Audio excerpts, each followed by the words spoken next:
Our Bibles to the book of Genesis and chapter 42. The book of Genesis and chapter 42.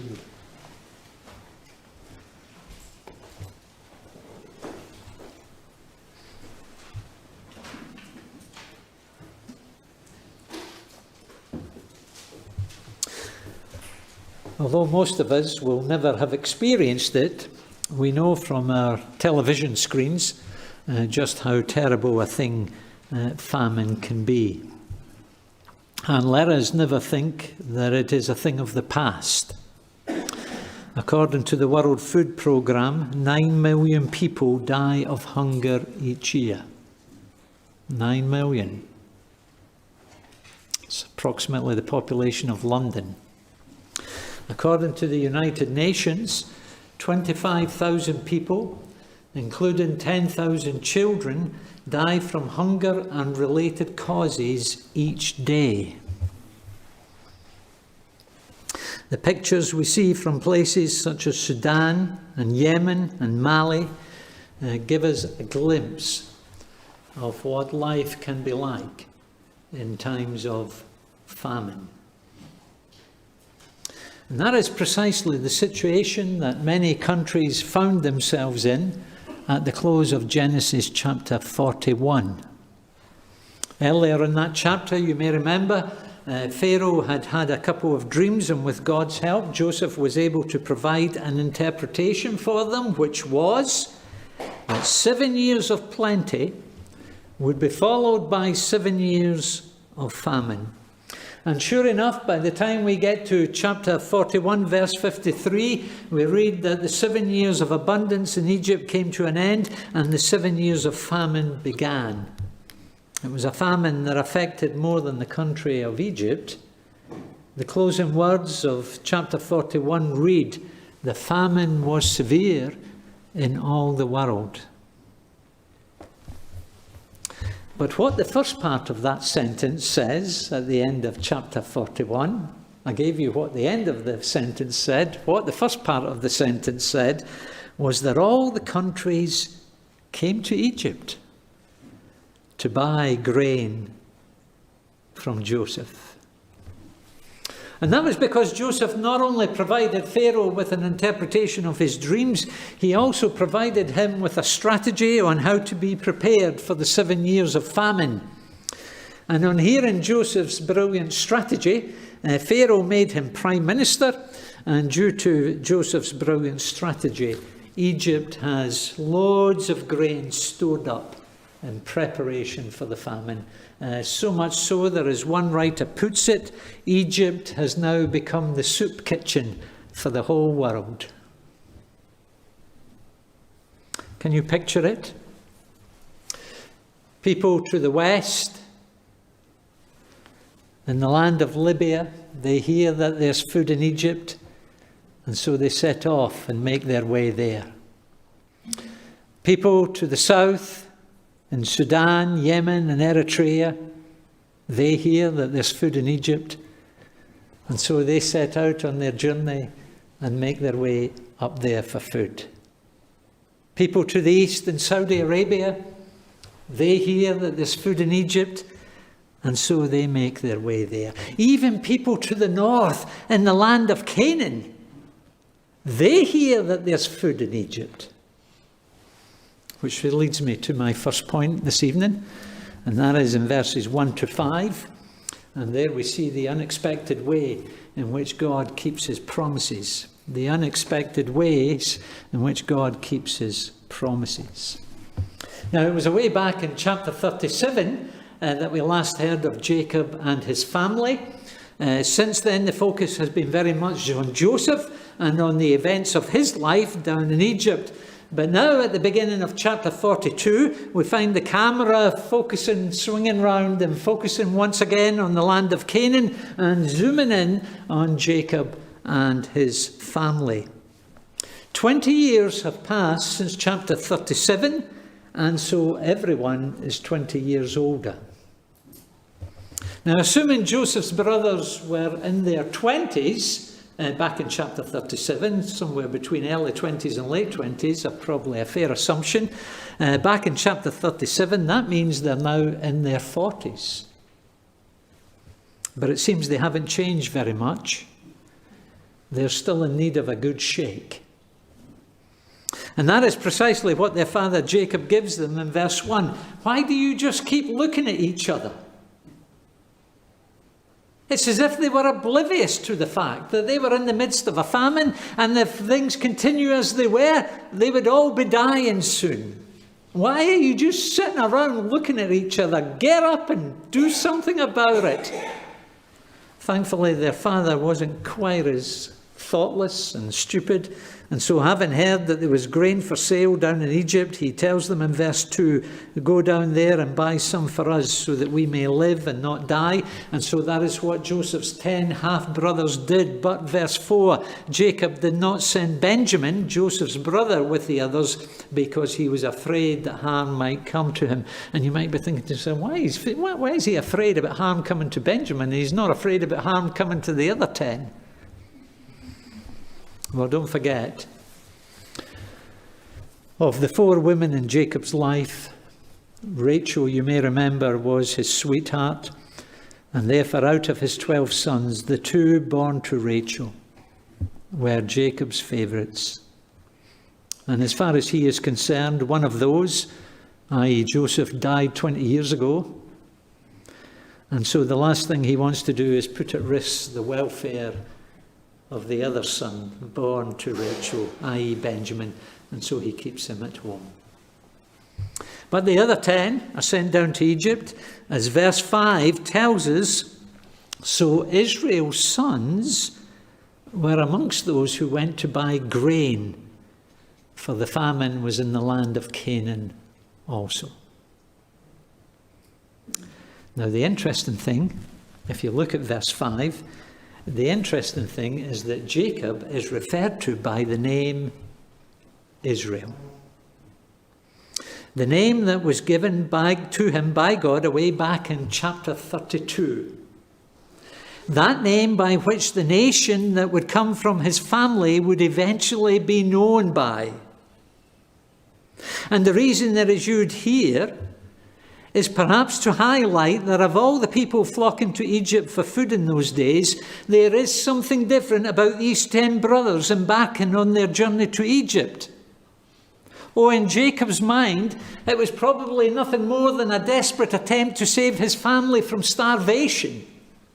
But in the mind of someone else, in the mind of God, it is a means of saving the future of the nation.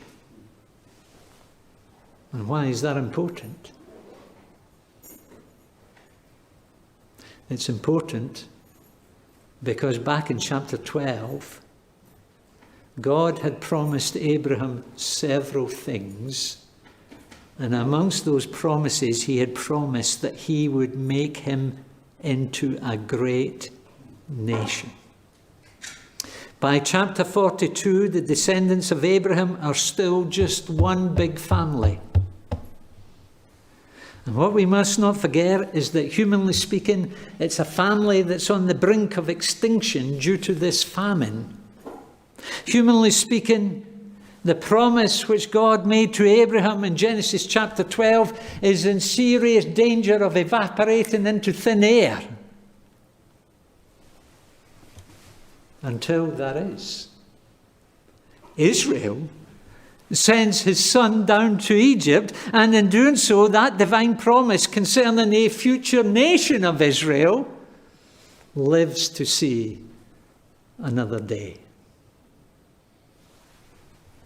Do you see the unexpected ways in which God keeps his promises?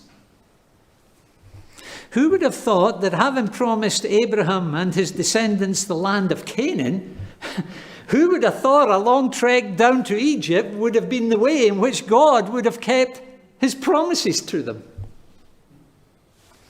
Having singled and separated the descendants of Abraham out from all the other peoples on earth, who would have thought that the government of a pagan foreign superpower would have been the means through which God would have kept his promises to them about they themselves becoming a great nation. Who would have thought it?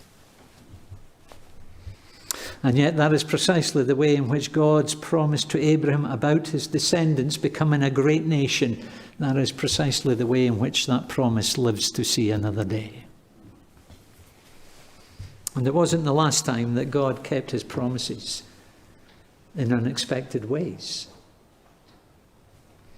For example, of all the promises that God made throughout the Old Testament era, none was greater, none was more frequent than the promise of a future messianic king who would come and who would rescue and deliver his people. It is something that was promised several times and in great detail, so much so that even the birthplace of the king was told in advance. Matthew 5 verse 2, "But you, Bethlehem Ephrathah, though you are small among the clans of Judah, out of you will come for me one who will be ruler over Israel." That was the divine promise concerning the birth of the future messianic king. But how on earth is that promise ever going to be fulfilled in view of the fact that very quickly Bethlehem becomes so insignificant, it becomes something of a backwater of a place? What king is ever going to be born there when it's of no significance whatsoever? Well, 800 years after the promise was made, there is another superpower dominating the world stage. Geopolitics has changed enormously since the days of Jacob, in that power has shifted from Egypt to Rome. And we are told in Luke chapter 2, in those days, Caesar Augustus, he was the first century equivalent of the Pharaoh in Jacob's day. In those days, Caesar Augustus issued a decree that a census, I mentioned this morning about our national census, we're not the first people in history to take a census. Back in the 1st century AD, Caesar Augustus decides that a census should be taken of the entire Roman world, and so everyone went to his own town to register. So a man called Joseph also went up from the town of Nazareth in Galilee of Judea to Bethlehem, the town of David. He went there to register with Mary, and while they were there, the time came for the baby to be born, who was called the Christ. Do you see the unexpected ways in which God keeps his promises? He uses famines. He uses the common sense of his own people, as we see in Jacob sending his boys in search of food.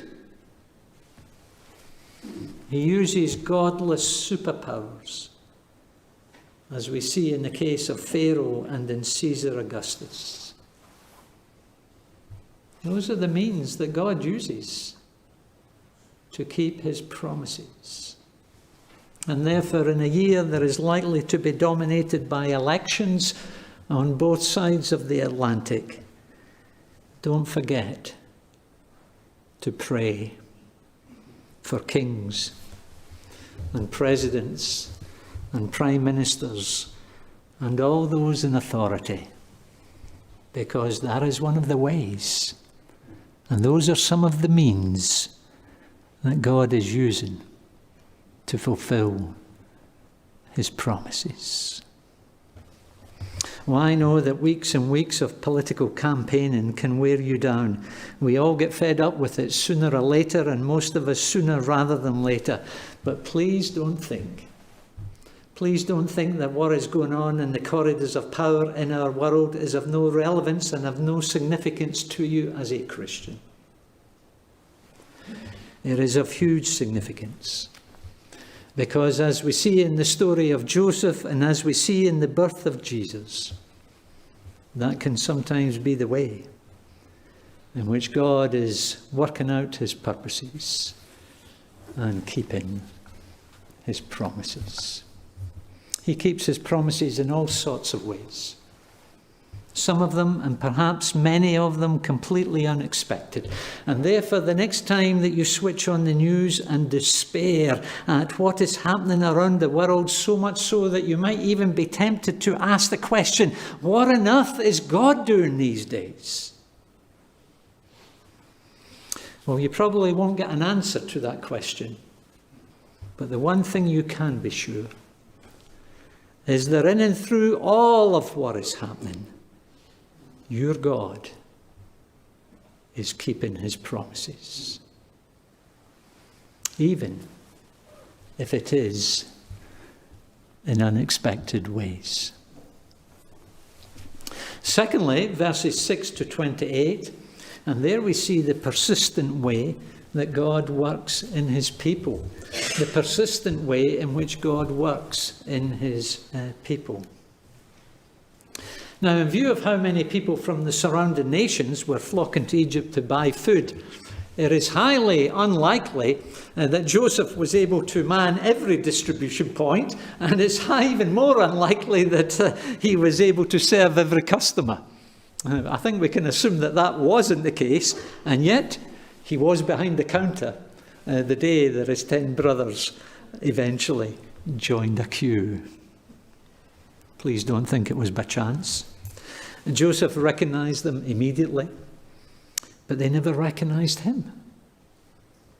20 years on, a presidential suit, a clean shave, a Cleopatra-style haircut, and fluent Egyptian, and I'm sure that Joseph was not so easy to recognize. On their arrival, they bowed down to him with their faces to the ground, and we are told in verse 9, he remembered his dreams about them.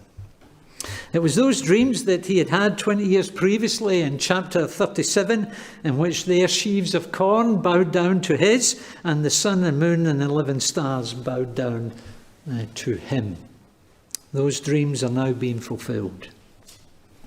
But it was those dreams, you may remember, that it was those dreams that aroused the anger and the jealousy of his brothers, and eventually led to him being sold into slavery. But now the shoe is on the other foot.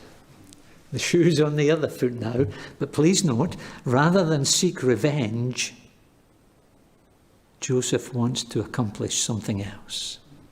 Joseph wants to prod their conscience and see if they've changed. And so he accuses them in verses 9, 12 and 14 of being spies. And why make that accusation? You might be thinking to yourself. Of all the things he could have accused them of, why accuse them of being spies? After all, when did spies ever go around openly in groups of 10? You know, they wouldn't have got a job with the KGB acting like that, that's for sure. And certainly not 10 from the same family.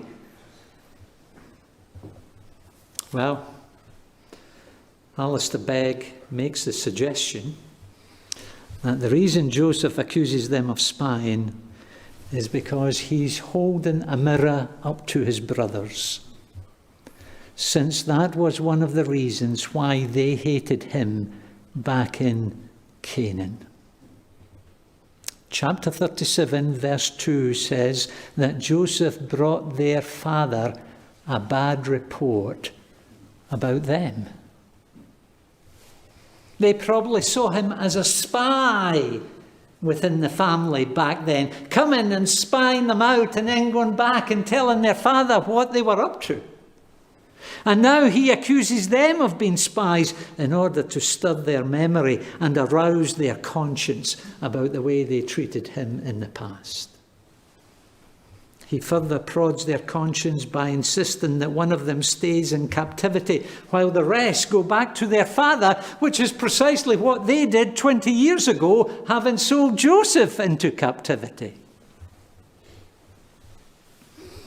And it was a strategy that seemed to work, because what we hear the 10 brothers say in verse 21 is the old conscience, is starting to tick. Verse 21, surely, of all the things they could have thought of in their life, verse 21, surely we are being punished because of our brother. We saw how distressed he was when he pleaded with us for his life, but we would not listen. That's why this distress has come upon us. Verse 22, now we must give an accounting for his blood. 20 years on, and that sin is plaguing their conscience once again. Or perhaps for the very first time, we don't know. But it is plaguing their conscience now. Having watched Simeon being bound and put in prison, they set off on their journey with their sacks full of grain, but we are told in verse 27, at the place where they stopped for the night, one of them opened his sack to get feed for his donkey, and he saw his silver in the mouth of his sack. My sack has been returned, my silver has been returned, he said to his brother, here it is in my sack. Their hearts sank. One suspects that 20 years previously, they would have grabbed the silver and been away with it. But their hearts sank, and they said to each other, they turned to each other trembling, and they said, what is this that God has done to us? And so, having been made to feel guilty about their treatment of Joseph 20 years previously, they now recognize that whatever the reason for the silver in the sack is, it is God who is at work. Working in their lives. Working to make them into men who see their sin for what it really is. Working to make them into men of integrity. Well, in view of how they treated Joseph, God could very easily have given up on those guys away back in chapter 37, just as he could have given up on Judah in chapter 38. But he hasn't. God hasn't given up on them. Instead, having chosen this family entirely on the basis of grace in the first place, God in his grace is continuing to work in their experience, slowly but persistently making them into the sort of people they ought to be. Exposing their sin, prodding their conscience. And many years later, and that is still the persistent way that God works in the lives of his people.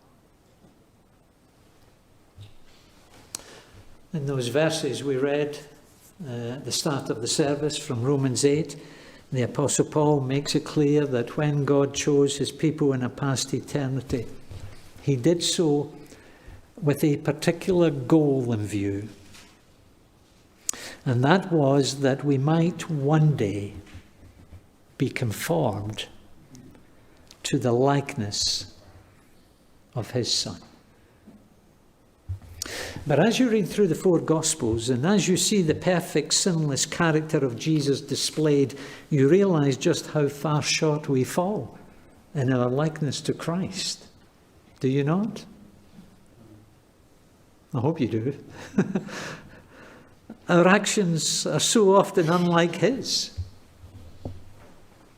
Our attitude is often different from his. Our words are so harsh and bitter and often lacking in sincerity and honesty compared to his. Our response to temptation is sadly nothing like his on many occasions. Our integrity is a pale reflection of his. Our love and compassion falls far short of his. Our humility is almost non-existent at times compared to his. And that is a description of those of us who have been Christians for many years. Don't you sometimes think that if God were to conduct an annual review of us and write up a progress report on our likeness to Christ, don't you sometimes wonder what it would look like? I don't know what yours would look like. I've got enough problems worrying about my own. I dread to think what it would be like. 20 years on. 20 years have passed. 20 years on. And you suspect there wouldn't be very much change, just as there wasn't in these 10 guys. And yet, what the experience of these 10 guys demonstrate is that rather than give up on us, God in his grace persistently continues to be at work within us, moulding us and shaping us and transforming us, and where necessary, convicting us, as we see in the case of Joseph's 10 brothers. Well, as is the case of those 10 guys, it can be a painful experience at times, being convicted of sins that we were perhaps unaware of, or had forgotten about, or have become so accustomed to that we think nothing of them. Yes, it can be far from pleasant at times, having to face up to our sins, having to acknowledge them before God, having to constantly and continually do what Paul tells us to do in Philippians 2 verse 12, and that is to work out our salvation with fear and trembling. That is our responsibility in sanctification. But what Paul goes on to reassure us of in the following verse is that as we do so, we will discover that God is at work in us to will and to act according to his good purpose. That is what he's doing in the lives of Joseph's brothers. And that is the persistent way in which he continues to work in the lives of his people today. Thirdly and finally, verses 29 to 38, and there we see the limited way in which we often judge God in his providence. The limited way in which we often judge God in his providence. Now, in their response to Joseph's repeated accusations that they were spies, his brothers gradually revealed more and more about themselves. For example, in verse 7, they say they're from the land of Canaan. In verse 11, they say they're sons of the one man.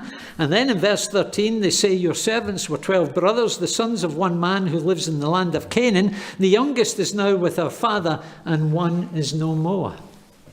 Can you picture it?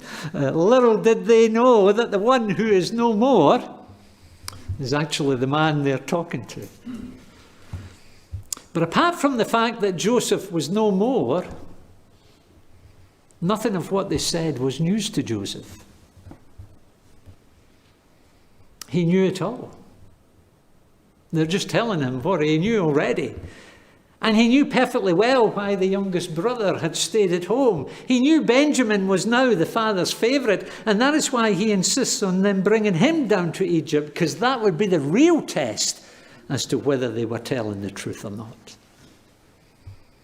But when they tell their father this demand, he reacts strongly. Verse 36, he says, you have deprived me of my children. Joseph is no more, Simeon is no more, and now you want to take Benjamin. Everything is against me. Everything is against me. In response, Reuben pipes up and says, you may put both of my sons to death if I do not bring him back to you. Entrust him to my care and I will bring him back. It was quite a big and a bold commitment that Reuben made, and yet it still wasn't enough to convince his father. And so we hear Jacob saying in verse 38, my son will not go down there with you. His brother is dead, and he is the only one left. If harm comes to him on the journey you are taking, you will bring my grey head down to the grave in sorrow. And yet, unknown to Jacob, Joseph, and more importantly, God, has the family's good in view, including that of Benjamin, including that of Jacob. Both Joseph and God have the family's good in view. Joseph is seeking to secure the welfare and well-being of the entire family. God is seeking to secure the safety and the salvation and the long-term security of this family, and in doing so, the safety and salvation and long-term security of his people. But from where he is standing, Jacob cannot see that. And consequently, he digs in his heels. He's not going. Or from an entirely human point of view, you can understand Jacob's reluctance from an entirely human point of view. But that is our problem, is it not? That is our problem. We usually can only see things from a human point of view. And consequently, when things don't go the way we expect them to go in life, we struggle to see how God could possibly have our best interests at heart and be working for our good. Like Jacob, at the close of verse 36, we conclude that everything is against us. Everything. And sadly, we may even be tempted at times to say or think that about our God. Everything is against us. And yet what this story will reveal over the coming few chapters is that although that is how it may look at times from a purely limited human perspective, that is not how it is in reality. Whatever the challenges of life may be, and please note, I am not underestimating for 1 minute how challenging they can be, but however challenging they may be, we can be sure that there is one person who is not against us. And that is our God. I quoted earlier from Romans 8 that those God foreknew, he also predestined to be conformed to the likeness of his Son. And says Paul in the next verse, those he predestined, he also called. Those he called, he also justified. Those he justified, he also glorified. There is an unbroken chain that goes from one eternity to another eternity. And so God's great goal and predestination of us, and his predestination of us will ultimately be accomplished. We will one day be conformed to the likeness of his Son. And so, says Paul, that being the case, how shall we say, what would we say in response? We'll say this: if God is for us, to that extent, if God is for us, who can be against us?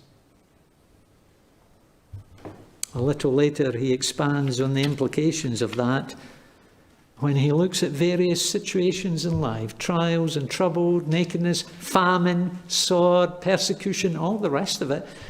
And he asks, will any of them ever separate us from the love of God? And this is his conclusion: for I am convinced that neither death nor life, neither angels nor demons, neither the present nor the future, nor any powers, neither height nor depth, neither anything else in all creation will be able to separate us from the love of God that is in Christ Jesus our Lord. And therefore Jacob's assessment that everything is against me. Have you ever thought that? Have you ever said that? Everything is against me. That may be how things look at times from a purely limited human perspective. But that is never true in reality. That is never true for the Christian believer, for the simple reason that God is for us. And therefore there is nothing and there is no one in this world that can successfully be against us and stop or scupper the eternal God, the great eternal good that God is seeking to work out in our lives. There is no one and there is nothing can stop God from accomplishing that. God is for us. And so rather than judging the Lord by feeble sense, as Cowper famously said in his hymn, let us remember what another hymn writer once said: when all things seem against us. I wonder where he got that phrase from. That was Jacob's conclusion. All things, everything's against me. When all things seem against us, to drive us to despair, we know one gate is open, one ear will hear our prayer. And as we turn to him, let us trust him. Trust him to do the right thing. Trust him to do the best thing. Trust him to do what is right and best for us. And the reason you can trust him to do so is because he is for you. For you. If God is for us, who can be against us? And if you question at times how much he is for you, to what extent is he for you, then read the next verse. He who did not spare his own son, but gave him up for us all, how will he not also, along with him, graciously, freely give us all things? If that is the extent to which God is for us, and that he's willing to give up his son for us, then you can trust that he really is for us. If God is for us, who can be against us? And so the next time you're tempted to say what Joseph said, everything is against me, remember, it's not quite true. There is someone who is for you. 3 lessons from Genesis 42. Firstly, the unexpected way in which God keeps his promises. Secondly, the persistent way in which God works in his people. And thirdly, the limited way in which we often judge God in his providence.